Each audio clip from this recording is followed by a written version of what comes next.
这堪称动画界最离谱的钓鱼方式，只需把废弃螺丝当诱饵喂给小鱼，再将强力磁铁沉入水中，借着强大吸力吞了螺丝的鱼儿便被牢牢吸住嘴巴。就靠着这一招，小熊兄弟不费吹灰之力，轻轻松松就钓获了2斤半的鱼货。可就在这时，连续2年半的空军叔叔一眼就认定这片水域就是隐藏的鱼窝，坚信只要自己出马，定能满载而归。于是花言巧语从兄弟俩手中骗来了鱼竿，一心想着也尝尝暴富的滋味。然而奇怪的事情发生了，同样的手法，同样的配方，他却只钓上了1条鱼。不仅如此，还被鱼儿好一顿羞辱。这一幕可把大熊气得火冒三丈，当场就将鱼竿一顿毒打。而刚换回鱼竿，小熊就幸运地钓上了1条大家伙。瞧那鱼的个头，少说也有2吨半。大熊见状，一把接过鱼竿，想着凭借自己宽厚的身材，定能轻松拿捏这条大鱼。可谁能想到，这条大鱼远比想象中强悍得多，毫无征兆的发力，一下子就把大熊拖进了河里。然而这石斑鱼不仅报复心极强，胆子更是大得离谱，居然敢对一头棕熊展开反击。进入水中的大熊瞬间陷入了被动的局面。千钧一发之际，岸边的2个侄子赶忙分散大鱼的注意力，试图用鱼竿将它拖起。可这石斑鱼显然不打算轻易放过大熊，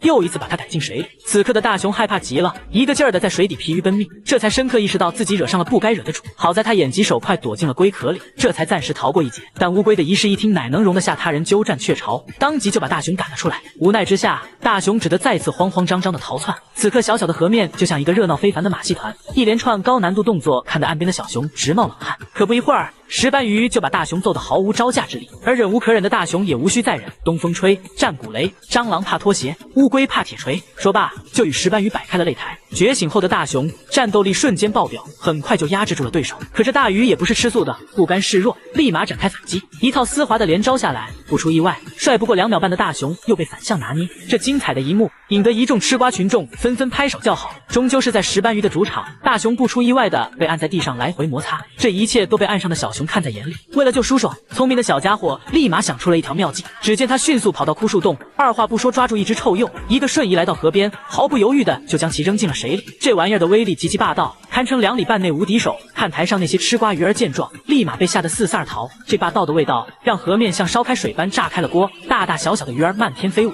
至于大熊和石斑鱼也顾不上继续搏斗，纷纷拼了命的逃向岸边。可这臭鼬的威力属于无差别攻击，此刻的大熊和石斑鱼竟像发了疯似的跑起了马拉松，结果开车不看路，下一秒他俩就一头撞上了大树。结局自然是皆大欢喜，小熊不仅渔获满满，还额外收获了这条2吨半的大石斑，而之前一直空军的大熊也彻底没了之前的傲气。